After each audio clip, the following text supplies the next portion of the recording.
Hey, man. Hey, what's up? Have you ever? Hey. I feel like way your face is right now. You're planning something. You have a plan. It's so funny that you mentioned my coming into this face. moment with No, a because plan. I needed to tell you this. I'm happy to be here. My face may not show up because I did get Botox yesterday. For real? Are you lying to me? I'm not Can lying. I feel to you. it? What do you think Botox is? Nope, not there on my forehead. So here's what happened. It does feel a little tight. So here's what Raise happened. your eyebrows. Are you serious right Yeah. now? Is that for real? Yeah. Do it harder. Okay. Yeah, I can. I know. I was trying to. But I feel like you're lying to me. I did get Botox yesterday because my parents pressured me into it. Here's what happened. You got parent pressured? Here's what happened is that I think my parents are really concerned about my forehead lines. Yeah. And I don't care. But I've they're never like, noticed. they really care. And so they did the thing where it's kind of like what they did to me when I was in middle school and fat, was they don't want to address the problem. They wanted us to offer a solution and hope that you can And hope that you figure it out. That, it's like when mom took me to Curves with her and she was like, you'll love this. You'll love spin And class. so she was trying to get me to do, and so Interesting. yeah, I did get Botox, and it was, and you're like, oh, you like go to a place, and like, I went to a place, this lady's house, and in her living room, she just fully it's not pleasant. It is sketchy to me how big that market has become, Oh, because yeah. now there are Yeah. people like that are just like on the side doing Botox. Yeah. I'm like, I don't feel like that should be legal. It's like a couple $100. I mean, it's legal. She got a certified. It's kind of like cutting hair. Like you can, like my barber could cut. Can he cut hair? I don't in know. his You're house? injecting. Are you allowed things to? into you? That's different than cutting hair. Yeah. Injections. But it's like you can't just cut hair and not know. I mean, you can. Yeah. Yeah. But like, I don't know. I feel like injections Here's what I do know. is different. Here's what I do know is that 8 out of 10 people who do Botox injections at someone's house would not get a vaccine. And that's crazy. But yeah, I was just in her living room. There's pictures of her family and her like 6 kids or whatever. Yeah, they all have Botox. And all of her kids are like, I'm surprised your parents are worried about the lines in your forehead. my lines are kind of deep for mine 32. are worse. No, I don't think yours are worse than mine. Mine are way worse. You than think yours. so? This whole Hey, thing. What if this whole comment thing? below whose forehead looks forehead lines worse. are worse. And keep in mind that I have had work done. What if this whole thing And keep is in mind not that I graduated Curves in 8th grade. Now, this whole thing is it's the same thing where your parents wanted to address a problem, but they didn't want to address the problem. Oh, that's what I'm saying. So the issue is not your forehead lines, it's mine. And so like if we give you Botox, They're like, if we get then I'll connect the Jaren dots and be like, maybe I need Botox too. I'll watch this episode hooked on Botox. and I'll be like, look how firm his forehead looks. He's got such a firm forehead. I was really trying to do it, but there is a problem. My eyebrows are too expressive. Like the video that I posted about where I was like, oh, we didn't recognize my neighbor. Yeah. So many of the comments are like, all I can see is how much this guy's eyebrows move. And I'm That's like, good. Yeah. You're talking with your eyes. Yeah, sorry, I'm expressive. So now I'm really focused on not moving them. No, move them. Don't listen to that advice. Move them. And honestly, a crinkly forehead. It's so like if you're talking about wrinkles anywhere on your face, wrinkles on your eyes, under the eyes, that sucks. But wrinkles on the forehead, like when you're an older guy with gray hair, wrinkles on the forehead. Yeah, where's this going? Stop right here. Wrinkles on the forehead and a hairy arm. I've been talking about what makes a guy attractive too much lately. Yeah. No, but I'm saying like that's a good trait. Too hot Wrinkly to be a foreheads nerd. are distinguished. Oh man, Wrinkly eyes look like wrinkles on the stress. forehead. Worth it. But wrinkles on the forehead looks distinguished. Yeah. Crazy. It's supposed to take a couple weeks to like actually set in to like where it'll be like where I can't raise my eyebrows. Are you about to become like a Botox addict? No. I literally did this yesterday, and she was going through all the side effects that could happen. And I've done it 6 like, times since. And I was like, ooh, because there was a possibility that could like droop my eye. I'd be like, yeah, this droopy eye. yeah, there's possible Interesting. side effects. But I just had to let you know. I had to tell you. I had to get it out of the confessed. way. Yeah. Be like, hey, something's been eating at me. yeah, There's this chemical in my forehead. and I'm gonna get a facelift after this. Yeah. And I'm gonna look freaking weird on purpose. I want to look like those celebrities that Like that wet gecko. Has he had plastic surgery? For sure. It's so crazy. It's like, I am optimal health, but it's also like, yeah, dude, you've had your face. You faked it. You faked it. I'm laughing, but my Botox is holding it. It doesn't look like it. I'm laughing, but my Botox is holding it in. And she's like smoking a cigar and drinking whiskey. Like, she just freaking looks like she does look like a villain. And she's just like, actually, yes, I can. She does look like that. Things I learned last night.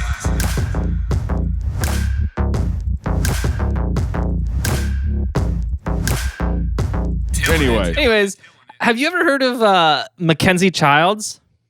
A MacKenzie-Childs. Okay, you're opening a picture that looks like Laura Ingraham Wilder in the Portland edition. This is very like if I could describe this picture to our listeners, Raggedy Ann. Is that Raggedy Ann? Is that what I'm thinking of? Is that the doll? Yeah, Raggedy Ann. She does look exactly like a just Raggedy Ann. She looks like old Raggedy Ann. She hasn't had enough Botox. Yeah, she should have got more Botox. She looks like a pretty chill lady.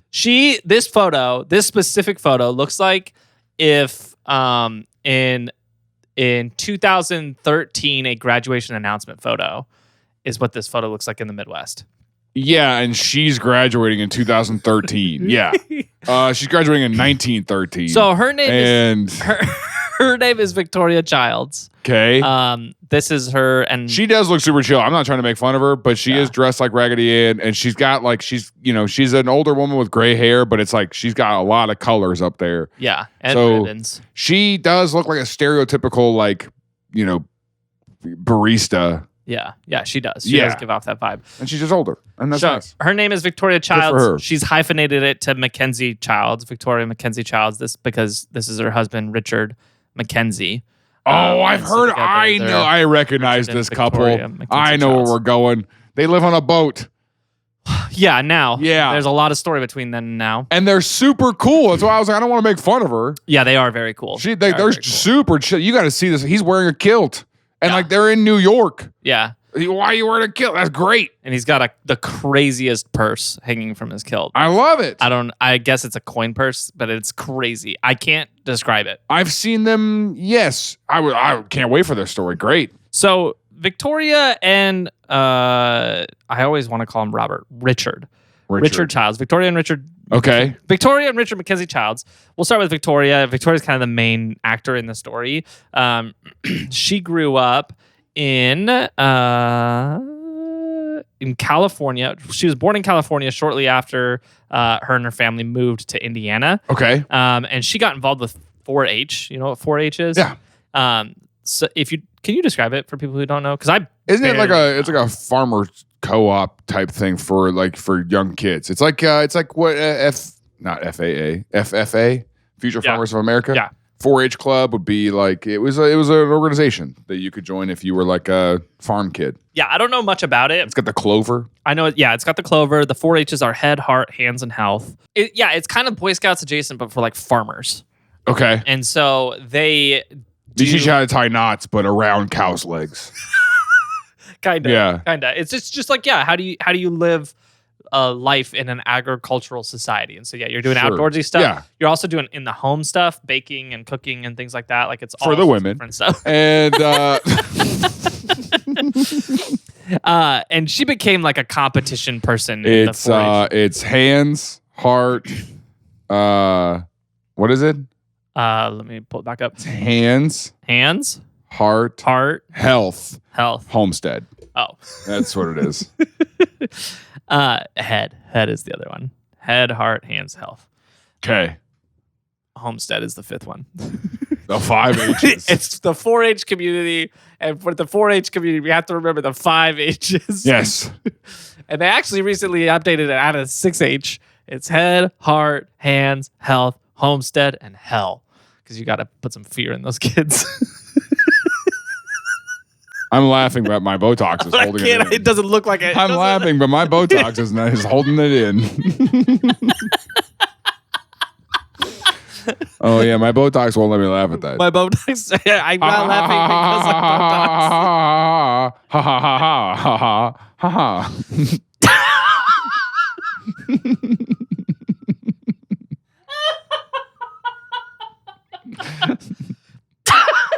Pretty good.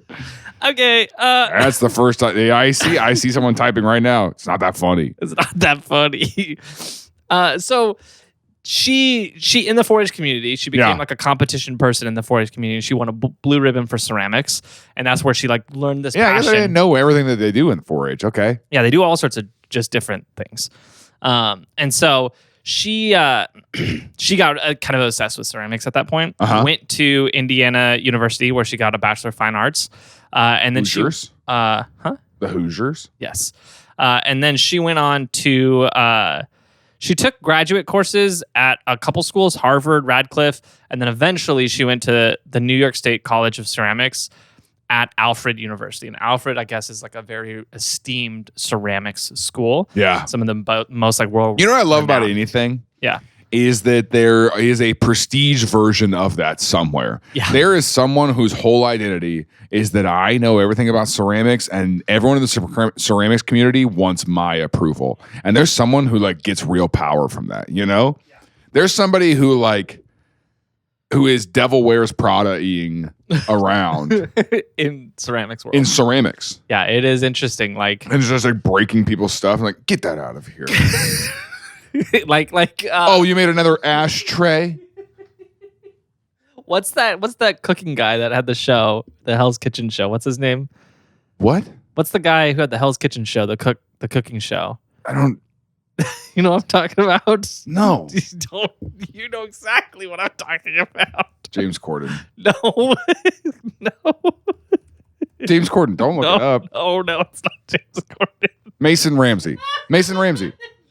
No, it's not Mason Ramsey. That's very close. Who's Mason Ramsey? Mason Ramsey's the guy, the yodeling in Walmart kid. No. Don't do this for me. It's Gordon Ramsay. a ceramics. The joke's dead now because you. Oh yeah, it's dead.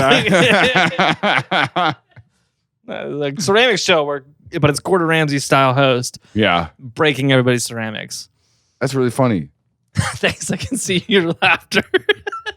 I can't express. I can't be expressive. So stupid. So she got a Master of Fine Arts at Alfred, and while she was at Alfred, she worked under a highly esteemed artist named Wayne Higby, who taught him in this. See, that's what I'm saying. Freaking Wayne Higby. Ooh, Wayne Higby is my name, and I'll tell you what, I didn't come all the way here to America to look at another ashtray. All right. I came here to find art. Yes, exactly. That's exactly how he is. And he taught her this like Renaissance era technique called Magelica. They just know stuff from hundreds of years ago. They're like, yeah, here you go. Yeah. And it's this method that is very like intricate. You cannot mass produce this. This is something that's always handcrafted. Like it's a very labor-intensive method of making pottery. Okay. And so she fell in love with this method. She loved the way like the things came out. Here she meets Richard, who would become her husband. And Richard, and they're like college age this time? They're in graduate school, so like early 20s, mid 20s. And he, on the kind of opposite end of the pottery spectrum, he wasn't really interested in making the pottery. He was really into like looking the finishes. Yeah, I got a degree in looking at pottery. I got a PhD in pottery looking. Pottery peeping. Pottery peeping. What do you do for a living? I peep at pottery. Mm-hmm. Let me take a peep. No, I don't like that. I'm not going to say it.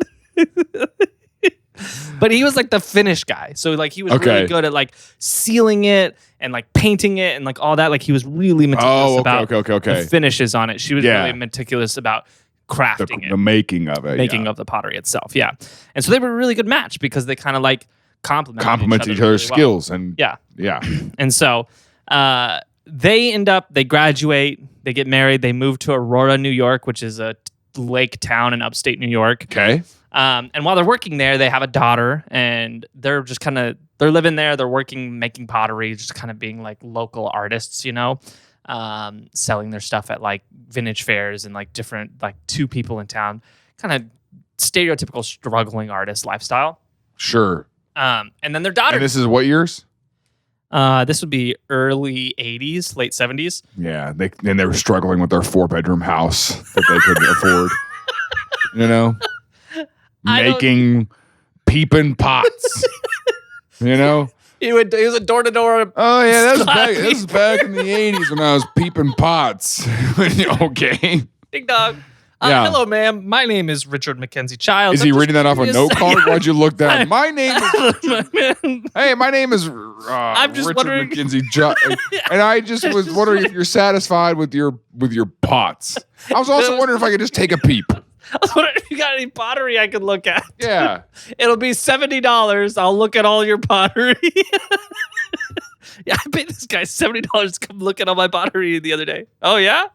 He didn't do anything. He just all right, looked I'll at send it. you an invoice. Thank you. Freaking weird. Really professional. 5 stars on Google. I mean, just to have his eyes on it. Just to really... On Facebook Marketplace. Yeah, this piece. Rich people would pay for that peeped crap, by the way.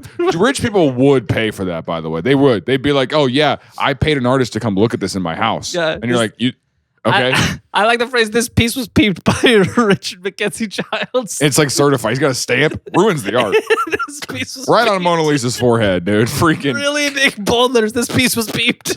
This piece was peeped by with a line so he can sign it, Yes, and he's like, "Oh frick, MacKenzie-Child." I forgot we hyphenated. He like put the little lines of like she wouldn't MacKenzie. take my name because she's woke. And then he walks out angry. I like that all of your jokes come to homesteading. You made that joke earlier where you were like, "Oh, it's head, hands, health, and homesteading," and all your jokes are a little misogynistic. And I'll tell you what. I don't like it. The way you were like, you made that joke earlier. You made that joke earlier. I don't like it. And then you're like, oh, she's too woke because she won't take his last name. Women can do whatever they want, Tim. Okay, so take a peep at that. They take a peep at this feminism over here.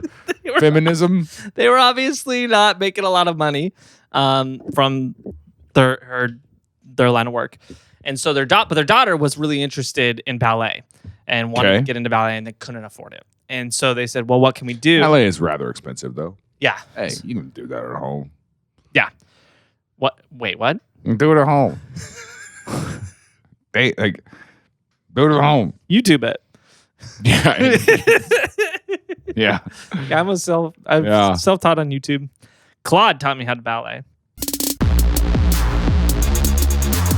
Everything must go. TILLN's going out of business, and so our Patreon is now $6.99 No, do not for say all that. Don't say that. tiers. People will freak out. They don't know we're joking. TILLN is not going out of business. That was a joke. But we are reducing the price of Patreon to $6.99 for all tiers. You get every perk. You get access to Discord. You get access to every episode. See, of the when ad-free, you all the hype cool it stuff. this much, it seems my like... gosh, it is high. I know, but when you talk like that, it seems like we're really selling. I was trying to do a we're selling bit. The bit was like, I'm a sleazy salesman. I want to make it that, but I straight up think that we've been doing that bit too long, that people are like, it's a little... This is the first time I've ever done the bit. Before I was a sleazy salesman. No, we did the whole, hey, Tuesday. We did those bits.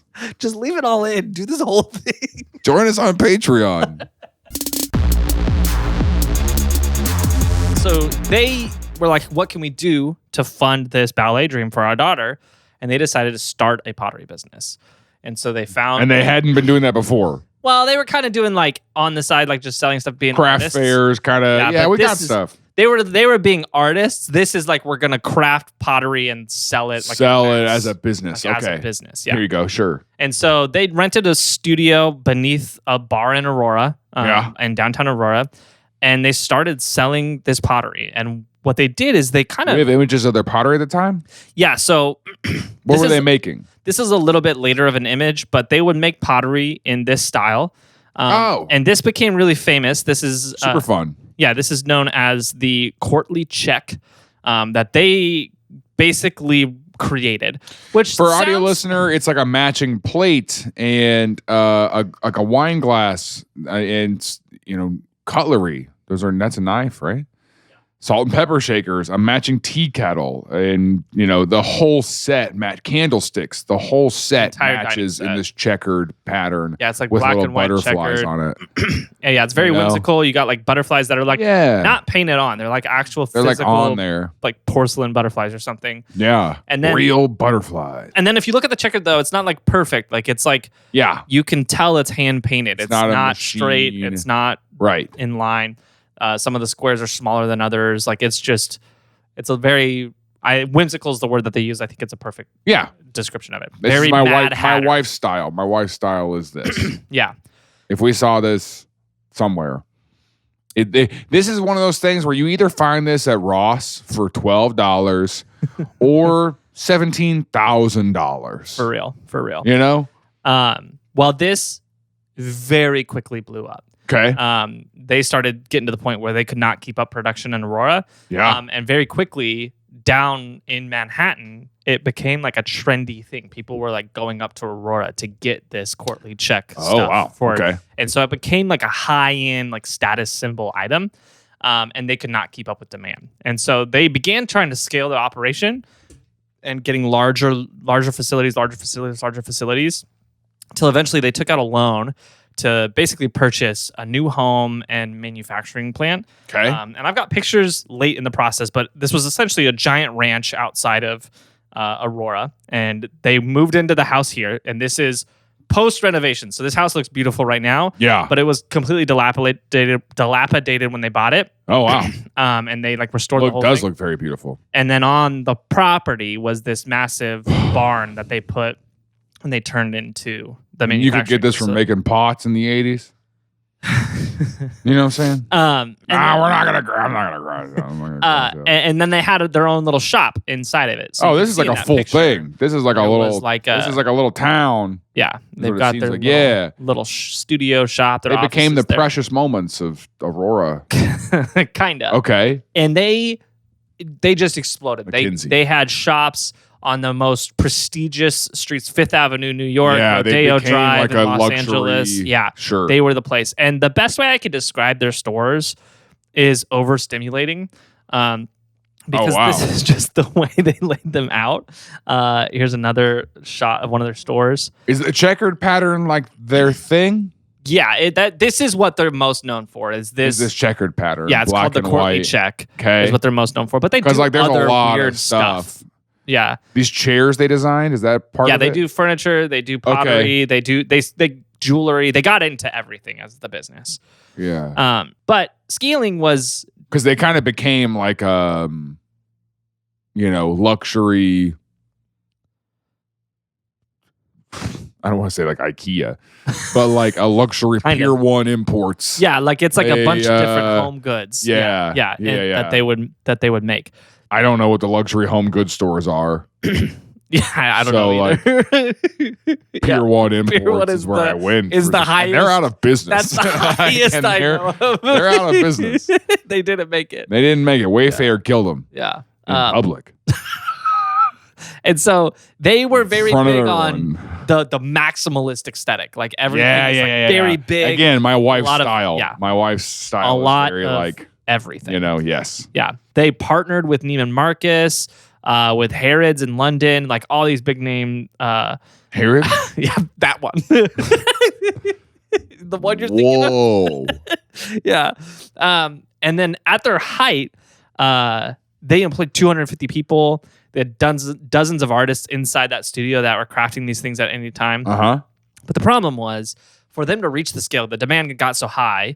And the way retail always works is you don't get paid until you fulfill your retail order. Right. And so you have to find a way to fund that manufacturing. And as you're scaling, like that's difficult.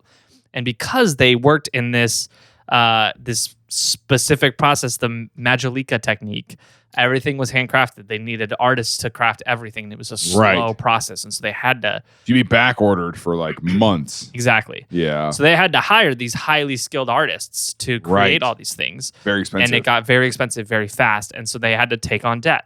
And I think the thing that's interesting about this is I don't think that they intended this to get as big as it got. Like they were just kind of riding the wave because they were like, oh, this is working. Let's just keep going for it. And it was working so well. Banks were like, look at the upward growth. We'll give you money. So long story short, by the mid 90s, they had $21.4 million worth of debt from these expansion operations to grow this business. And they were doing well. Like they were able to keep that up. They were able to cover all of their expenses. They were able to pay everybody. Everything was going really, really good until in 95, there was this whole big farm was obviously like an old dilapidated farm that they were renovating as they went. Right. And one portion of this farm that they hadn't got to begin renovating yet, there was some exposed wire and it was old, like 30s wiring. Oh no. And a rat chewed it, caused a short, which led to a fire, which damaged the entire production wing of this facility. And when the firefighters came through, they caused even more damage, spraying these hoses, hitting this pottery, stepping on pottery, because their goal they're trying to put the fire out. Yeah, get the fire out, not protect. And also, damage the pottery. Firefighters hate art. Oh, they hate art. All right, boys, here's our job. We're going to put out that fire. We're going to save the dogs, and we're going to kill the art. And then freaking kick through the paintings. You didn't got to do that. How did that help? How did that help put the fire out? It didn't. But it lit a fire in me. I got to keep that fire going somehow. And if a lame-looking painting has to die. And if destroying someone else's hard work helps me get there, so be it. Okay? And here's the thing about Victoria. Every day I got to wake up and just smash a little thing of pottery. We're just going to... I have a subscription to cooluniquepaintings.com. And every day they send me a new cooluniquepaintings.com. Every day I get a new cool, unique painting in the mail for me to just crush. Okay, so hold on. So every day he gets a cool, unique painting from cooluniquepaintings.com. It's a one of one. And then he smashes his head through it or like destroys it. But he films himself doing it. Right? And he posts that on TikTok, thus creating a second layer of art. It's a whole ecosystem. And so now he's got this internal conflict because he hates the art he's destroying, but he kind of likes the art that he's making. And all the other firefighters are like, that guy's got something. I want to be like him. Oh, no. I should have him on my podcast. They hate him. Art. They hate him because the art, that's art. So they're trying to kill him. And so they are like out to get him. Right? He like can't sleep in the firehouse. You know? He has to sleep with one eye open. He's like, that guy makes art. That guy makes art. Hey, welcome to the fire station. Happy for your first day. Watch out for that guy. He makes art. I'm an art kind of guy. A-R-T. G-U-Y. I was just going to leave it unresolved. A-R-T. I like G-U-I, though. All right. So anyway, the firefighters come through. They wreck the place. Yeah. And here's the thing about Victoria. They put in the whole claim. They have insurance. They put in the whole claim. Insurance is going to repair everything. But Victoria refuses to claim all the damaged inventory because she's like, it's still usable. We can restore this and make new pieces from all the damaged inventory in here. And so she starts taking all that pottery to create new pottery because that's kind of her mindset. She's like, I'm a reduce, reuse, recycle kind of person. So I'm going to reduce, reuse, recycle. They're just going to throw that in a landfill. They're going to give me a check. I don't want that. I want to make this into something new. But they could have insuranced that out. Yeah. And this ended up being you need a greed goblin on your side. Yeah. You need somebody to be like, hey, we can say we threw it away. Yeah. You know? And so this put them behind just enough where they didn't have the inventory to meet the demand that they had. they couldn't meet their orders because she was in production. Then they couldn't make payroll. Then they couldn't make their bills. Then they couldn't pay the loans. And then the banks were like, well, we're going to invoke our rights as the loan holder. Right. So the bank stepped in and they installed an interim president. And let me get the name of this guy. The guy's name doesn't matter. He's some Wall Street interim president. A guy. Yeah. And he says, okay, we're going to... A man. He says, we're going to get this... An evil tie-wearing man. This guy comes in with his ties and his watch and his little Wall Street attitude. And he comes in and he goes, listen here, you purple hair loser. All Honestly, right? I would not be surprised. You if owe the said bank so. a lot of money. And the rats, they set you up for failure. All right? And my buddies down at the firehouse said that they did their best to destroy this stuff. Okay? Here's what we're going to do. They did their best to destroy this stuff. Is crazy. Yeah, we tried our hardest. She really wants to use it. He really wants to keep it. Oh. This is it. It's oh, you know what? McDonald though? This Rowan. is the kind of guy that seems like he would come across as nice, but then he looks like this smile and stuff as he's like firing you. Yeah. Where he's just like, yeah, you got to go. He seems super nice, but he's really a shark. Yeah. His name's McDonald Rome Jr. He comes in. We hate juniors. And he starts fixing the books. I should say fixing the books. That sounds Yeah, like he's doing fraud. he's not cooking them. He's not cooking them. Yeah. He's like, he's figuring out the accounting, realizing the problem that they're in. You know, and you can go to. Should we try? There's a service. We should start a service called cookedbooks.com. And it's just. I mean, it's just a trap for people who think we'll cook their books. It's a sting operation. It's a sting. Yeah. And the website says this is a sting. Well, you gotta legally disclose it. Yeah, legally. It's down I at have the to tell you bottom. this is a sting, but it's got a picture of Sting. Yeah. So it's like So people they are think like, it's a joke. oh, it's a joke. They think that's funny. They're funny guys. All my comedy shows, by the way, are sting operations. That's the crowd work portion. That's the crowd work I'm just portion trying to is, figure out what crime you're in. what are you guilty of? Hey, what's been eating at your Oh conscience lately? man, hey, what's your name? Yeah, what do you do for work? That's boring. So, have you have any committed any warrants? crimes? Got any warrants out for your Yeah. arrest? Actually, you do. I know for a fact you do because I'm a cop. There's a girl you knew a couple years ago, and she hasn't been seen for a while. Care to tell me a little bit Do about you that? know anything about her whereabouts? I do get told a lot that I have pretty cop energy, but To do crowd work and just pick a random person and say, yeah, there's a girl you used to know that hasn't been seen in a while. yeah. And just trap them and see how they respond to that. Mhm. Hilarious. What's a girl you knew that you didn't see in a while? Oh, there's a lot of girls I know that I haven't seen in a while. No, that no one's seen in a while. What happened? There's a few of those. What happened to him, Tim? All right. So Oh, he's deflecting. See, he doesn't like when the bit's pointed at him.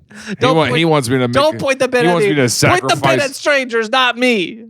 All right. I'm not good under pressure. Hey, don't point a bit at anybody unless you're willing to pull the trigger. So, so he comes in and he's like, he He's looks like, at everything. He's cleaning like, house. the situation's a little worse than I thought. Yeah. And so he starts shopping different business tycoons in the Manhattan area to buy the business. He's like, we need an influx of cash. That's the only way we're gonna survive. We need you guys to sell significant portions of the company. And so while shopping this around, he talks to a woman by the name of, let me get her name right, Pleasant Roland. This is her. Yeah, she looks like Joe Bennett from The Office. Yeah, I can see that. I thought Ursula, but that's a little bit. Also Ursula. That's meaner than what I said for sure. Yeah, but honestly, kind of spot on. Purple skin and all. She's the founder of the American Girl dolls. Oh, there you go.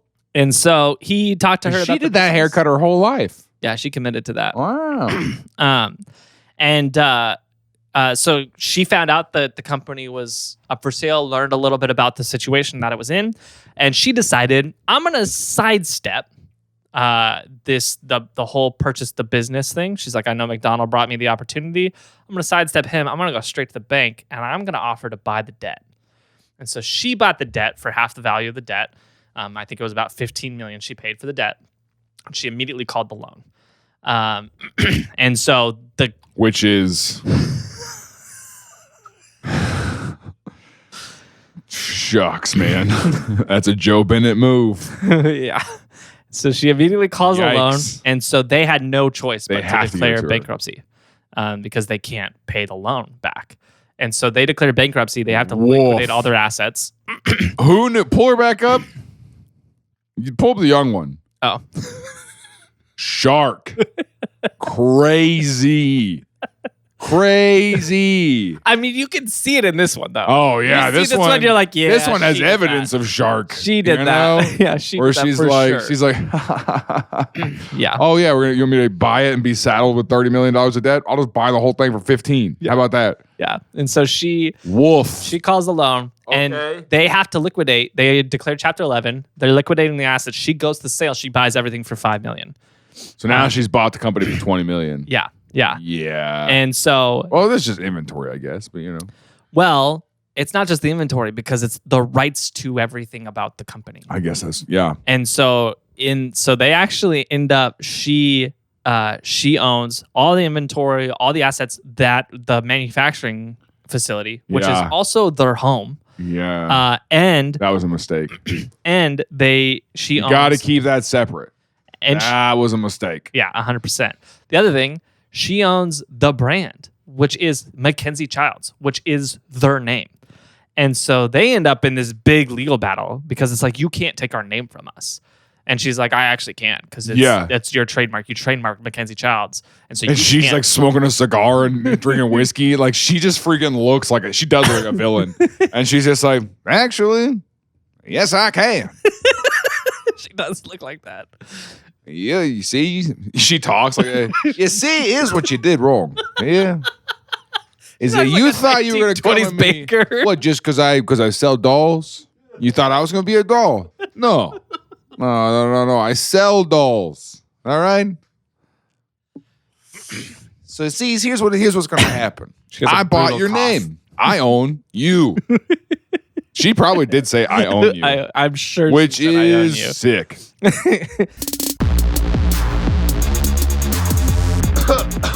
Oh boy, am I sick. I sure do need Tim Stone's Get Well Quick Trick. And what is it? It's simply chug an entire gallon of orange juice. Wow, I forgot. And then this shirt reminded me. I'm so glad that I have this shirt as a public service announcement, a public health service to other people around me. Do your part. Get this shirt. Shop.TILLN.com.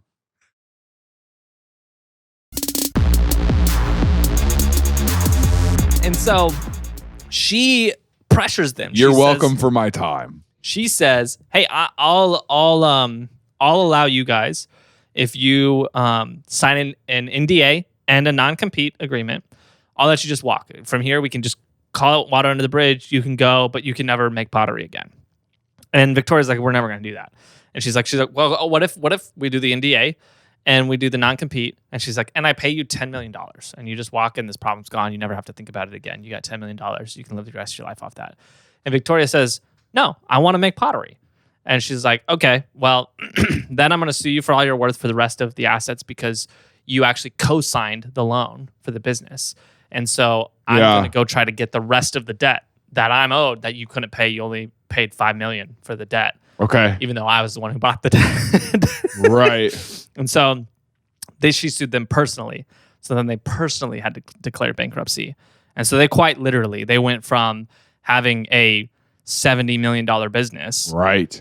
With lots of assets as a part of that to literally having nothing because she took the business from them and took all because of assets. What's her name? Pleasant Roland is her name. Her name is Pleasant? Her name is Pleasant. That's how you know, dude. Is that she came out of the womb and the mom was like, maybe if we name her Pleasant, that'll change. That'll change. Because she came out of the womb with a cigar and a glass of whiskey. She came out, she was like, hey, Who's paying for this? Anybody got some debt I could buy? I was born to this guy. My dad's a loser. Couldn't be me. You're like, geez, man. Well, Also, she might be nice. yes, I doubt And, it. hey, This behavior communicates not nice. Lady, whatever your name is, Roland? Pleasant. Miss Roland, I assume. Let's find out. Is there a Mr. Roland just on a leash next to her? With that? Like he's just over there like... She did marry a Jerome Fratucci Yeah. in 1977, who died in 2026. They never got divorced. Oh. Yeah. She's still alive. Shoot. I'm sorry for your loss, ma'am. Yeah. Hey, if you'd like to cash and flux this podcast, we're over leveraged. And We'll sign an NDA. We'll sign and an not NDA. compete. I'll sign anything you want. I won't compete with I'll you. stamp all your art and sign it. I promise you, we won't start an American Boy doll. We're not going to do that. Hold on. Don't. Don't commit to that. Don't commit to that. We might start American Boy doll. Pretty cool. American Boy doll. I wish that we were in the DMX. age of 2004 commercials still. Because they were just, bow, bow, American Boy doll. Boy doll. Freaking cooler. Anyway. So while they were in their personal bankruptcy case, while they were still Yeah. in this lawsuit over the name MacKenzie-Childs, Yeah. they were having to commute to Manhattan to do these courts. How far the was court that? battle. It's a few hours because they were upstate New York. So it's I don't know exactly how long, but it's a few hours regularly. And they had lost their home. And so they basically decided it makes more sense for us to try to find a place in Manhattan. But But you're poor. they're poor now. The brokest of brokes. Yeah, so they're having a hard time finding a place that they could actually buy in Manhattan. Okay. But luckily, And all of this was just because they wanted to do pottery. Here's the thing. If my wife's hobby takes off, we're making $70 million. And then, something like that happens. And then they're like, okay, hey, $10 million, but you can't. And it's not even like you can't make it. They're just like, hey, you can't professionally sell it. Yeah. And she was like, no. Yeah. I'd be like, hey. We're going to take the $10 million. We're just not going to sell your pottery anymore. Don't listen to her. We're going to make the $10 million, 100%. No. We're taking that deal.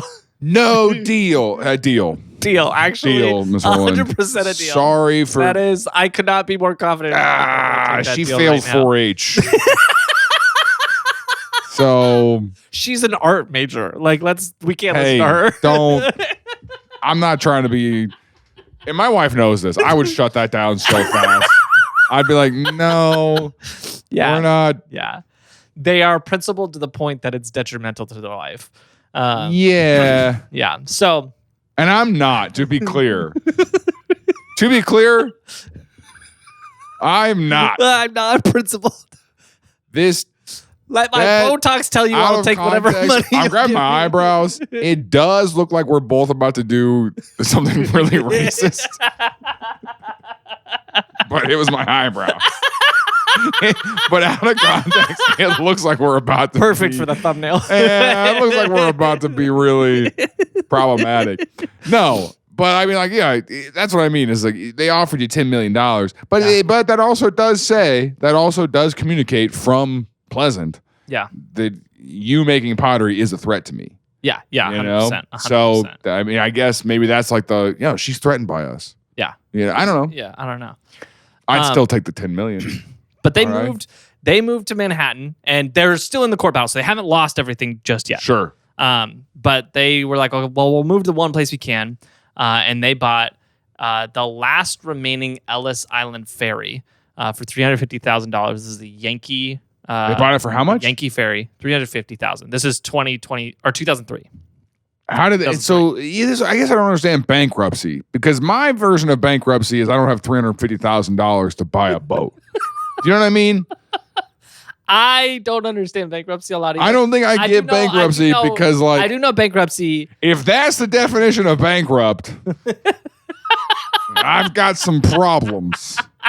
I do know with bankruptcy, it does depend on how you set your finances up, because if you set your finances up well, there's parts of your finances that it can't touch. Right. And so, like, I don't know how they were set up. I'm assuming they had some sort of share of wealth somewhere where they were able to afford to buy this. Okay. And I know that they live on this thing. Because they obviously bought this. But That's yeah, the only thing I know about them. They moved in and they renovated this. This thing was just like the farm, dilapidated when they got it. Yeah. And they turned it into their home. Yeah. And they like live here. Yeah, and it feels very much like their stores. This is oh wait, that is the store. That is the store.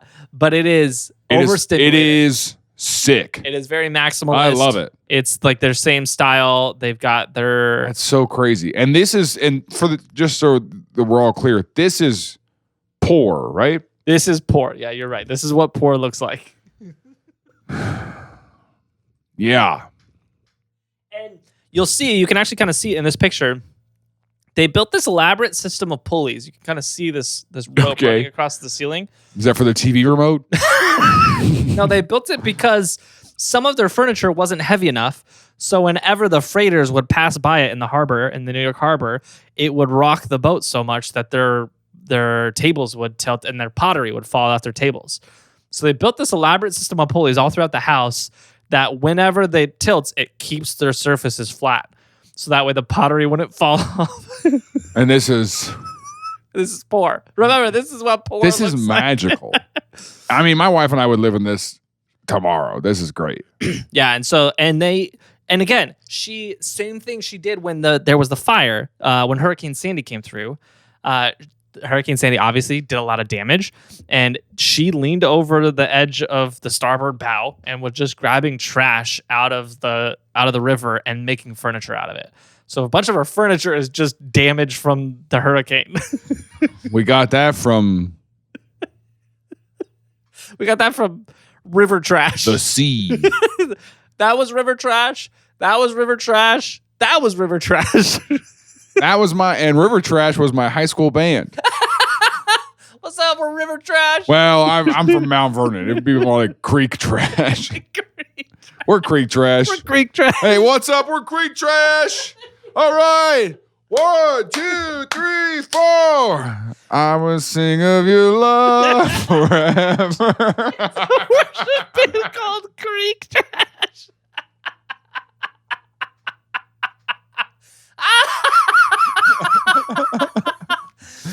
They're smash hits, covers of worship songs. How great is our God? Creek Trash. But they honestly put it on a band tee. That's sick. Last year they did an interview on board the boat. This is my favorite. How I found out about them. Yeah. And they lived on the boat for 25 years. Yeah. They also, while they were living on this boat, they realized, oh, hey, we didn't sign the non-compete. We lost the name MacKenzie-Childs, but we still have our first names. And so they opened up a new shop called V&R Emprise, which stands for Victoria and Robert. Yeah. Or Richard. And they started selling pottery and earrings and furniture, all this stuff again. It's now nowhere near as big and successful as MacKenzie-Childs. They have the brand loyalty. But for them, it doesn't really need to be. Like But MacKenzie-Childs is still a thing.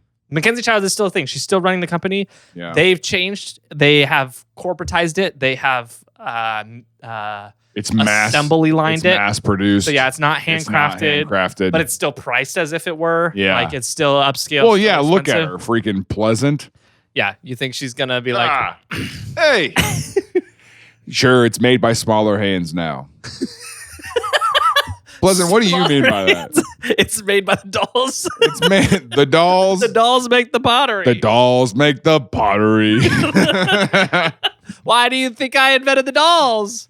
I wasn't gonna just have it be the doll thing. Dude, she might be like crazy where she's just like, yeah, the dolls are making the dolls make the pottery.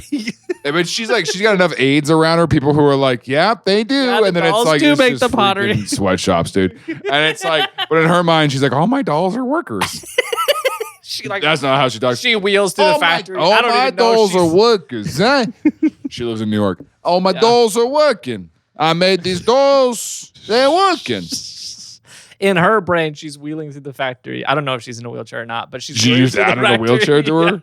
Yeah, she's going through the factory, and the dolls are singing these really like upbeat harmonic songs, and like singing as she walks through, and they're like dancing over her. There's fountains. She does look like the boss in Monsters Inc., doesn't she? She does actually look like the boss, dude. She looks like most Disney villains. She looks like all of them combined. She's got like the Cruella de Vil hair and the That's weird crazy. smile and like the fur around the thing. She's got Ursula was a really good call. Yeah. But like I could see her having 8 legs, like the She can pull have up 8 legs. the boss from Monsters Inc. Hold on. You know who I'm talking I about. know exactly who you're talking about. Yeah. While we're bullying an old lady from New York, you should consider when he's looking up images to continue bullying this older lady from New York. You should consider supporting us on Patreon. It's so worth it. Which, unlike this shark, Unlike we this have. She would hate our Patreon model. This is too cheap. It's too cheap. How are you guys making any money? We're not. We're Don't not. worry about That's it. the point. We're losing money on this. Here he is. Yeah, you see what I'm saying? You see what I'm saying? It's You the see what I'm same saying? picture. I can see her having weird legs like that. I can see her having weird legs and 6 eyes. Yeah, there you go. I forgot which one I was looking at for a second. That's how close that was. That's how similar they are. That was mean to that lady. It was. Yeah, you're right. I just got a notification that we got a Patreon subscriber. They heard me. They heard it. I literally just got an email on my watch. Tim. Okay, here's the last name. And you tell me how you want to say it. Okay. Toews. Toews. WS. Toes. Tim Toes. Toes. Cows. Toes. It's toes. It's- Tim Toes. Toes. Tim Toes. Thanks for being a Patreon supporter. Hey. Tim Toes. Oh, you know what? You caught me at the wrong time because I'm making fun of this old lady, but Yeah, if you caught me at a normal time where I wasn't in bully mode. I'm in bully mode right now. I'm in bully mode. So MacKenzie-Childs is still in operation. She's raking in cash from Yeah. it. She's getting. It is much larger now than. I mean, it was large, but it's Yeah. grown. But It's now it's $100 million company now. crazy. There are companies nowhere near as big. How big is their company though? Do you know? I don't know. There's not a number. Are to they it, doing a couple million in revenue? Because that's a pretty big company. You know, here's what's kind of tough about them. In that same interview where I showed you that picture, Yeah. on their thing, they asked her how much money they were making, and she said a lot. And they're like, "Well, what's a lot?" And she's like, "I don't know. It was a lot." And then they're like, "Do you not know the actual number?" She's like, "No, I don't know the actual number." Then that means it's millions. That means that they're paying. They have enough to pay somebody else to do the majority of the stuff. No. Not the current business. The business before the MacKenzie-Childs. And Yeah. so what I'm saying is like they were saying MacKenzie-Childs, but they didn't know how much MacKenzie-Childs was making when they were working there. Yeah. And so I don't get the vibe that they're the kind of people who care much about the numbers. That's and what I'm saying. Understand, But they're numbers. making So enough The that- current. Yeah, Right? they're probably making enough that it's like they're actually making quite a bit of money still. She wasn't talking about the current business. I know, Yeah. but I'm saying that they probably are making a good. I mean, chunk for of them money to right have, now, yeah, probably. you know. But I don't know. I don't. Do they still live on this boat? So yes, ish. So in March 4th, 2026, Victoria passed away, Oh, and her husband still lives on the boat. He is actively trying to sell it though, and kind of go into the last. you got to find a specific phase of his person to life. buy that. Yeah, that's a hard sell, and they've been having a hard time. It's been listed for Do months. customize. I'm not gonna buy it. That was her. That was her. She's trying to buy them. She's like, I'll actually They're like, force you to yeah, bankruptcy. he's like, we hate you so much. Would you buy our boat? Would you buy our boat? You ruined the last years of our life. Yeah. Would you buy our boat? But yeah, this is that's MacKenzie-Childs. Wow. Great business. Really interesting couple. Yeah. Cool pottery. They are the kind of couple that just like find each other, you know? They are. And they're They very both much are. equally weird Yeah. in like a pleasant, fun way. Yeah. It's like they And it's one of those things where you look at this and you're like, yeah, of course you didn't run a good business. yeah. You know, you should have You made a should have friend. found a shark. You should to have help found you. the husband of a friend you made. You know what I'm saying? Here's how that would happen. My wife would become friends with these people. Yeah. And then she would come to me and be like, I don't think they know. They understand they're doing. anything at all. And so we would look at it and I'm like, well, let's see what your revenue is. And they would hand me a notebook yeah. and you're like, literally what's in that? Ticonderoga pencil. And it's like they wrote some numbers down 2 years ago. And you're like, you haven't written anything down since? Yeah. And they're like, we had no idea. We don't. Like, this what's the... This sheet literally says $14. Yeah, that's the last thing And they we've just done. pull out like a tub of money. And you're just like... That's $3 So million. is that the money from the sales? That's the money that we... So like, whenever we buy stuff, we just take cash out of here and go buy it. And then when we sell it, we put cash in. Put and cash I go, back in. Yeah.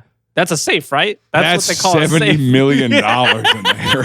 Let's figure this out. You know, They have they a seem clear like plastic tub of $70 million. they seem like they wouldn't know business. Yeah. In like not in a make fun of them way, but it's just kind of like, No, for real. I mean, yeah. from what happened, like they clearly weren't Yeah. aware of what they were spreading And themselves too then thin. you have a shark who comes along Yeah, and who takes advantage of it. eats, and you're like, ah. And I mean, I think the saddest And thing about here's this the whole thing, and here's the saddest thing I think: sharks don't die. Yeah, They freaking live so long yeah.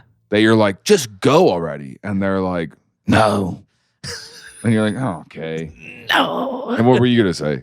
Oh, I just think the saddest thing about it is like they, all of this stuff, they were making it. Like they would have kept making it. Right. Honestly, had they took the insurance payout, they They would have been fine. But again, I think this happened multiple times throughout their career. Like she's Right. so principled, and she's like, no, we're not gonna throw this stuff away. It cost her a lot. And then Yeah. it cost her $10 million later. Yeah. I do hope that our set is maximalist. Like I want to add I don't- more stuff. It's not right It's now, not right obviously. now. Yeah, You don't want it look to up there. become I would love maximalist? to. I just want it covered in stuff. I want, you know, I like that we have a vacuum lamp. I like all this. And then we have our fiddle for fiddling off. Hey, thanks for being here for this episode of Things I Learned Last Night. If you liked it and you want more of it, we did another episode about Nolan Bushnell, the guy who created Atari, right? Atari. And also Chuck E. Cheese. So it's another episode about a, you know, kind of a wacky kind of, you know, business person or whatever. So speaking of business, pay us. Join us on Patreon. Where next week's episode is already available and you get ad-free. We'd love to see you over there. And we do monthly hangouts. So we'll see you next week.